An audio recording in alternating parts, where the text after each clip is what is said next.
कृषि कानून के साथ अन्य मुद्दों पर पूर्व सीएम कमलनाथ ने सीएम शिवराज से की मुलाकात। कृषि कानून सहित कई मुद्दों पर हुई चर्चा। कमलनाथ ने कहा कृषि कानून का करे विरोध।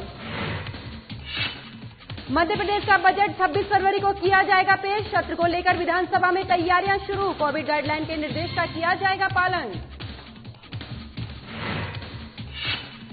पूर्व मुख्यमंत्री उमा भारती ने सीएम को लिखा पत्र में कहा शराबखोरी से गरीबों की जिंदगी हो रही है तबाह। शराबबंदी को लेकर चलाया जाएगा अभियान। और असम सत्ता में वापसी के लिए कांग्रेस कर रही तैयारी। वापसी के लिए पार्टी छत्तीसगढ़ के फॉर्मूले पर करेगी काम। सीएम भूपेश बघेल को बनाया गया पर्यवेक्षक।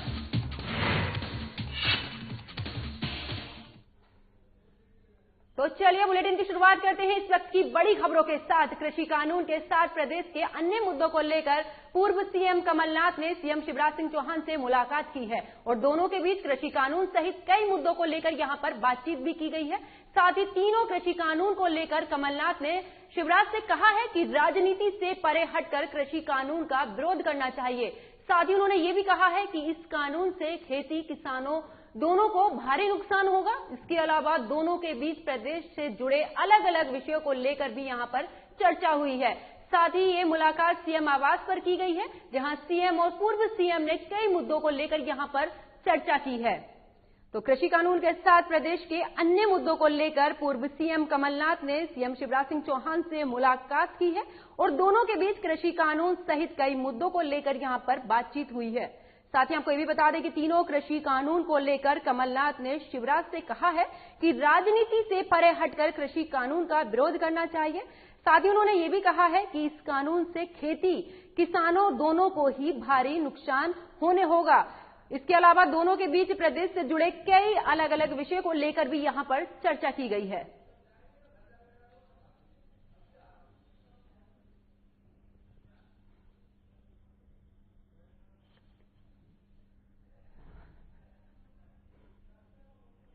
तो कृषि कानून के साथ प्रदेश के कई मुद्दों पर पूर्व सीएम कमलनाथ ने सीएम शिवराज सिंह चौहान से मुलाकात की है और साथ ही उन्होंने ये भी कहा है कि कृषि कानून का विरोध राजनीति से परे हटकर करना चाहिए क्योंकि इन कानूनों से किसान और खेती दोनों को ही बड़ा नुकसान होगा।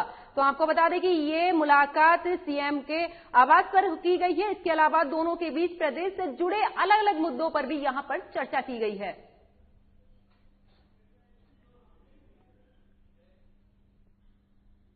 तो अगली खबर मध्य प्रदेश के बजट को लेकर है और ये बजट 26 फरवरी को आ सकता है। बताते चले कि विधानसभा का बजट सत्र 22 फरवरी से शुरू हो रहा है। सत्र के 5वें दिन यानी 26 फरवरी को बजट पेश करने की तैयारी है। इधर वित्त विभाग बजट की तैयारियों में जुटा हुआ है तो सत्र को लेकर विधानसभा में भी तैयारियां शुरू हो चुकी हैं। कोरोना का प्रकोप कम होने के बाद भी सत्र के दौरान सभी तरह की सावधानियां बरती जाएंगी और कोविड गाइडलाइन के पालन को लेकर यहां पर जरूरी दिशा निर्देश भी दिए गए हैं। तो मध्य प्रदेश के बजट को लेकर यह बजट 26 फरवरी को आ सकता है। बताते चलें कि विधानसभा का बजट सत्र 22 फरवरी से शुरू हो रहा है। सत्र के 5वें दिन यानी 26 फरवरी को बजट पेश करने की तैयारी है। इधर वित्त विभाग भी बजट की तैयारियों में जुट गया है तो सत्र को लेकर विधानसभा ने भी तैयारियां शुरू कर दी है। कोरोना का प्रकोप भले ही कम हो गया हो लेकिन सत्र के दौरान कोरोना गाइडलाइन का पूरी तरह से पालन करने का भी यहां पर निर्देश दिया गया है।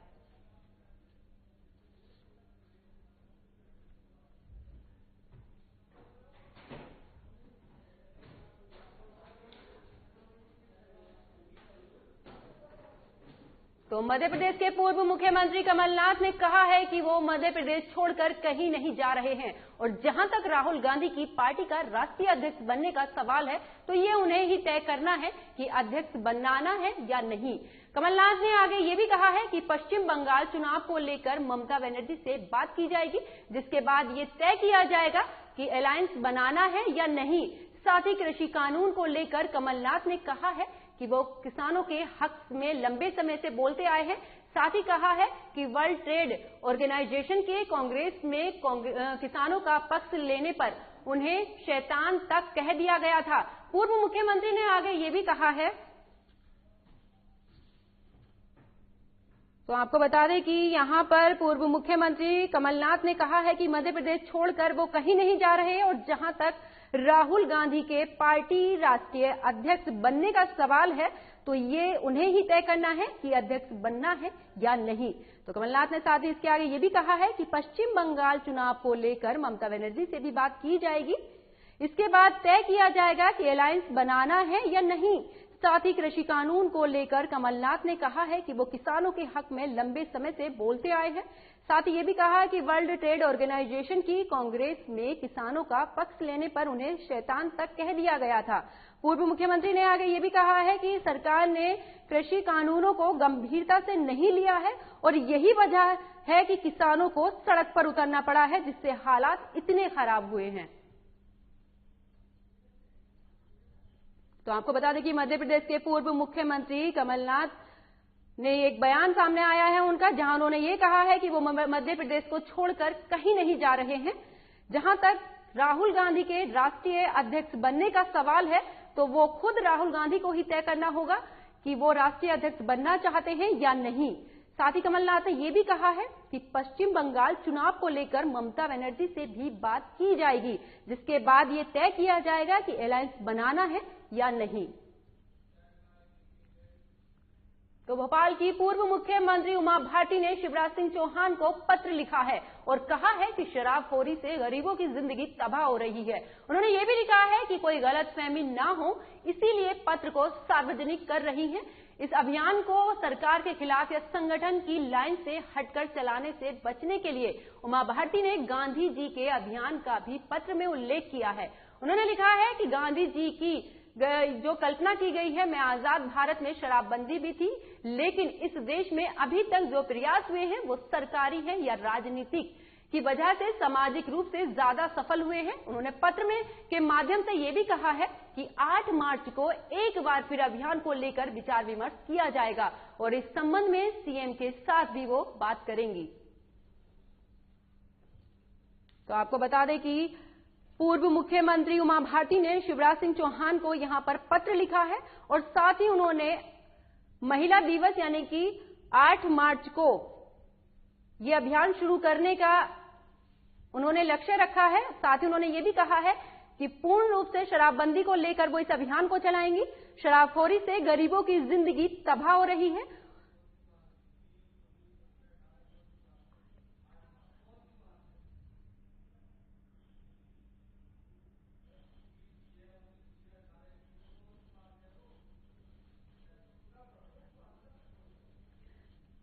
तो पूर्व मुख्यमंत्री उमा भारती ने शिवराज सिंह चौहान को पत्र लिखा और उसमें कहा है कि शराबखोरी से गरीबों की जिंदगी तबाह हो रही है।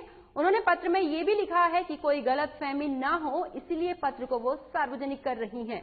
इस अभियान को लेकर सरकार के खिलाफ या संगठन की लाइन से हटकर चलाने से बचने के लिए उमा भारती ने गांधी जी के अभियान का भी पत्र में उल्लेख किया है। आपको बता दें कि उन्होंने पत्र के माध्यम से मुख्यमंत्री से कहा है कि 8 मार्च को इस अभियान को फिर से शुरू करने पर विचार विमर्श किया जाएगा।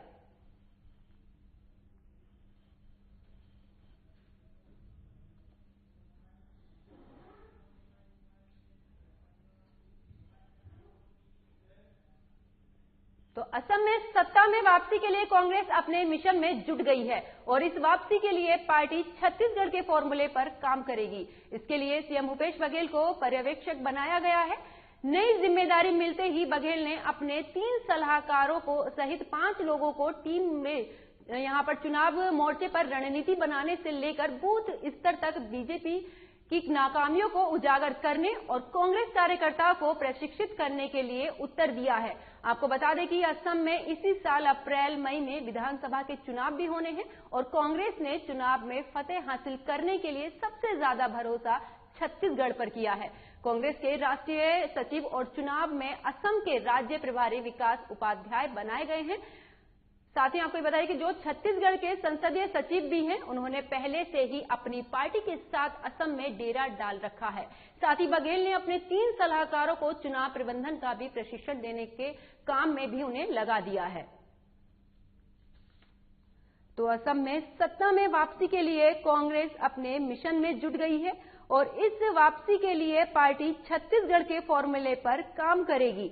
इसी के लिए सीएम भूपेश बघेल ने पर्यवेक्षक बनाया गया है। नई जिम्मेदारी मिलते ही बघेल ने अपने 3 सलाहकारों सहित 5 लोगों की टीम को चुनाव मोर्चा पर रणनीति बनाने को लेकर और साथ ही बूथ स्तर पर बीजेपी की नाकामी को उजागर करने और कांग्रेस कार्यकर्ताओं को प्रशिक्षित करने के लिए उत्तर दिया है। साथ ही आपको ये भी बता दें कि इस टीम के द्वारा कांग्रेस कार्यकर्ताओं को प्रशिक्षित करने के लिए उन्हें राजनीति में उन्होंने उतार दिया है। आपको बता दें कि असम में इसी साल अप्रैल मई में विधानसभा चुनाव भी होने हैं और कांग्रेस ने चुनाव में फतेह हासिल करने के लिए सबसे ज्यादा भरोसा छत्तीसगढ़ पर ही किया है।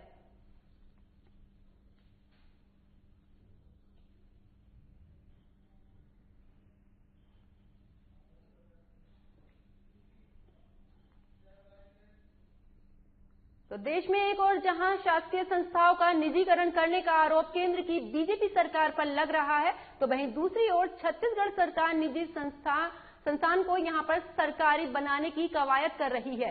सीएम भूपेश बघेल ने भिलाई स्थित Chandulal Chandrakar memorial medical college के अधिग्रहण की घोषणा भी की है। उन्होंने कहा है कि जल्द ही इस मेडिकल कॉलेज को शासकीय मेडिकल कॉलेज बनाने की प्रक्रिया शुरू की जाएगी और इसके लिए कैबिनेट में जल्द ही प्रस्ताव लाया जाएगा। साथ ही सीएम ने दुर्ग जिले के कंचादूर में भी स्वर्गीय चंदूलाल चंद्राकर की पुण्यतिथि के अवसर पर आयोजित कार्यक्रम को संबोधित किया और संबोधन में उन्होंने इस आशय की घोषणा भी की है।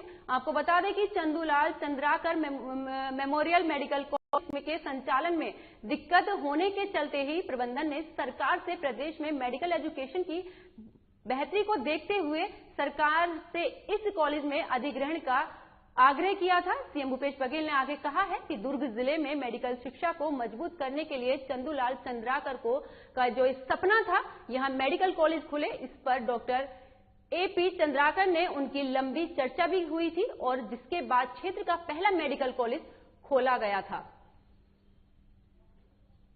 तो देश में एक और जहां शासकीय संस्थाओं का निजीकरण करने का आरोप केंद्र की बीजेपी सरकार पर लग रहा है, तो वहीं दूसरी ओर छत्तीसगढ़ सरकार निजी संस्थान को सरकारी बनाने की कवायद भी कर रही है।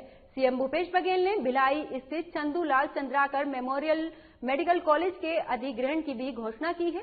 उन्होंने कहा है कि जल्द ही इस मेडिकल कॉलेज को शासकीय मेडिकल कॉलेज बनाने की प्रक्रिया शुरू की जाएगी और इसके लिए कैबिनेट में जल्द ही प्रस्ताव भी लाया जाएगा।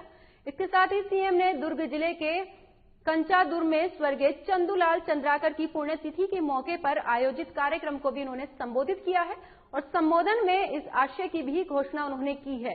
आपको बता दें कि Chandulal Chandrakar memorial medical college के संचालन में दिक्कत होने के चलते प्रबंधन ने सरकार से प्रदेश में मेडिकल एजुकेशन की बेहतरी को देखते हुए सरकार से इस कॉलेज के अधिग्रहण का आग्रह भी किया था। सीएम भूपेश बघेल ने आगे ये भी कहा है कि दुर्ग जिले में मेडिकल शिक्षा को मजबूत करने के लिए चंदूलाल चंद्राकर का सपना था यहां मेडिकल कॉलेज खुले और इस पर डॉक्टर AP चंद्राकर ने उनसे लंबी भी चर्चा हुई थी उनके साथ और उसके बाद क्षेत्र का पहला मेडिकल कॉलेज ये खुला था।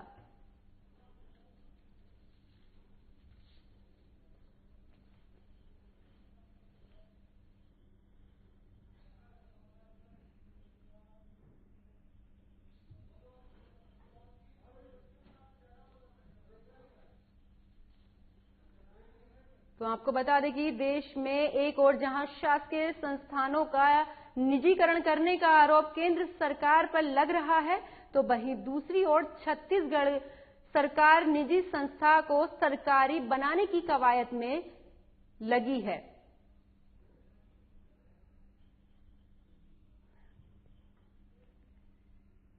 तो सीएम भूपेश बघेल ने सुकमा वासियों को 225 करोड़ के विकास कामों की सौगात दी है। इसके साथ ही 65,74,000 हितग्राहियों को राशि का भी यहां पर वितरण किया गया है। इस मौके पर सीएम ने कहा है कि नक्सलवाद को लेकर उनकी सरकार की रणनीति विकास, विश्वास और सुरक्षा है, इसीलिए किसानों को ऋण माफी, धान और लघु वनोपज खरीदी, वन अधिकार पट्टा देकर आदिवासियों के विश्वास जीतने की कोशिश में भी लगी है। उन्होंने कहा है कि सुकमा जिले में पहली बार सारी पंचायतों में चुनाव हुए हैं और सुरक्षा मिनपा की जगह पहली बार तिरंगा फहराया गया।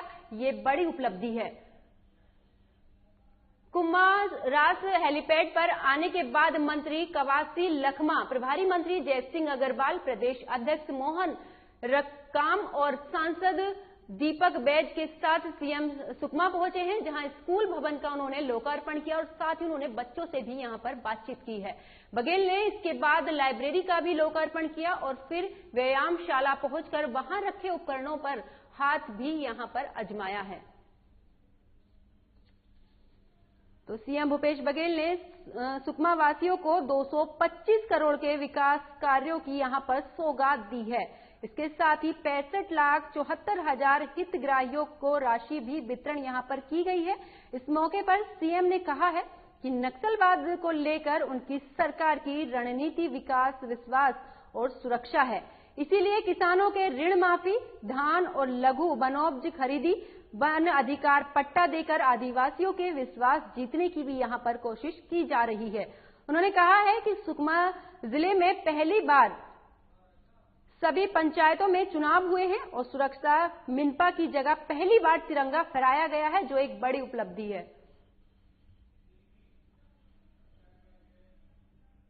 तो राज्यसभा सांसद ज्योतिरादित्य सिंधिया एक रात के प्रवास पर ग्वालियर पहुंचे हैं। इस दौरान उन्होंने कहा है कि इस बार हम केंद्र से 400 करोड़ की योजना लेकर आए हैं।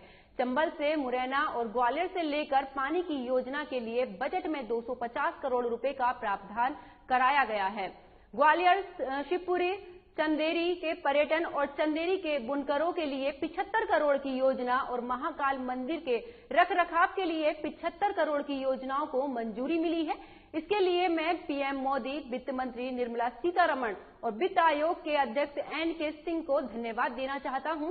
आपको बता दें कि बजट से पहले सिंधिया ने जिन मांगों को लेकर वित्त मंत्रालय को चिट्ठी लिखी थी, उसकी घोषणा ये कर दी गई है। इसके बाद उन्होंने कहा है कि मेरे अनुरोध पर केंद्र सरकार ने बजट में ग्वालियर, मुरैना में पेयजल के लिए 250 करोड़, चंदेरी के पर्यटन और बुनकरों के विकास के लिए 75 करोड़ और बाबा महाकालेश्वर मंदिर क्षेत्र के विकास के लिए 75 करोड़ की राशि स्वीकृत करने पर केंद्रीय वित्त मंत्री निर्मला सीतारमण और फाइनेंस कमीशन अध्यक्ष एन.के. सिंह को भी प्रदेशवासियों की ओर से हृदय से धन्यवाद। साथ ही उन्होंने ये भी कहा कि मुझे पूरा विश्वास है कि केंद्र सरकार और राज्य सरकार के सकारात्मक प्रयासों से आने वाले समय में अब इन क्षेत्रों में विकास और प्रगति के नए द्वार खुलेंगे।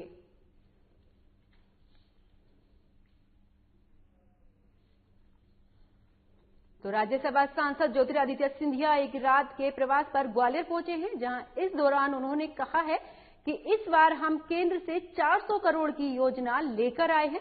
चंबल से मुरैना और ग्वालियर के लिए पानी की योजना के लिए बजट में 250 करोड़ रुपए का प्रावधान कराया गया है। ग्वालियर, चंदेरी के शिवपुरी पर्यटन और चंदेरी के बुनकरों के लिए 75 करोड़ की योजना और महाकाल मंदिर के रखरखाव के लिए 75 करोड़ की योजना को मंजूरी मिली है। इसी के साथ ही उन्होंने ये भी कहा कि वो पीएम मोदी, वित्त मंत्री निर्मला सीतारमण और वित्त आयोग के अध्यक्ष एन.के. सिंह को धन्यवाद देना चाहते हैं।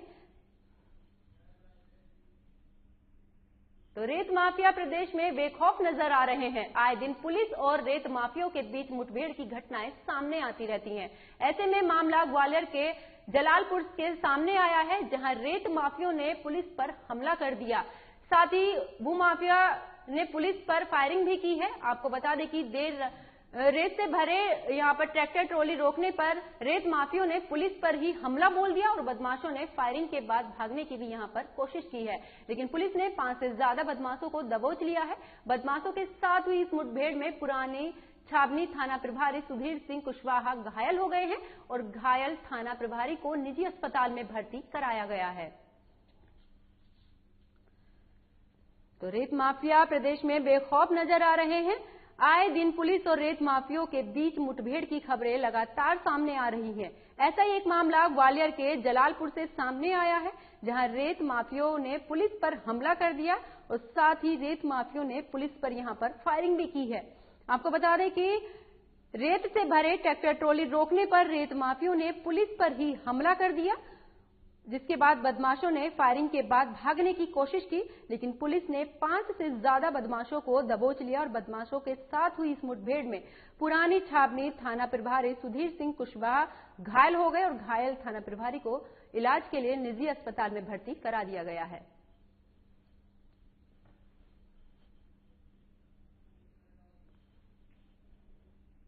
तो आपको बता दें कि प्रदेश में रेत माफिया बेखौफ नजर आ रहे हैं, जहां आए दिन पुलिस और रेत माफियों के बीच मुठभेड़ की खबरें लगातार सामने आती रहती हैं। ऐसा ही एक मामला ग्वालियर के जलालपुर से सामने आया है, जहां पुलिस और रेत माफियों के बीच में मुठभेड़ हुई है। ये मुठभेड़ उस वक्त हुई है जब पुलिस ने रेत से भरे ट्रैक्टर और ट्रॉली को रोक दिया, जिसके बाद बदमाशों ने पुलिस पर फायरिंग की और साथ ही वहां से भागने की भी उन्होंने कोशिश की है, लेकिन पुलिस ने 5 से ज्यादा बदमाशों को दबोच लिया है। साथ ही आपको यह भी बता दें कि इस मुठभेड़ में पुरानी छावनी थाना प्रभारी सुधीर सिंह कुशवाहा घायल हो गए हैं, जिन्हें निजी अस्पताल में बेहतर इलाज के लिए भर्ती करा दिया गया है।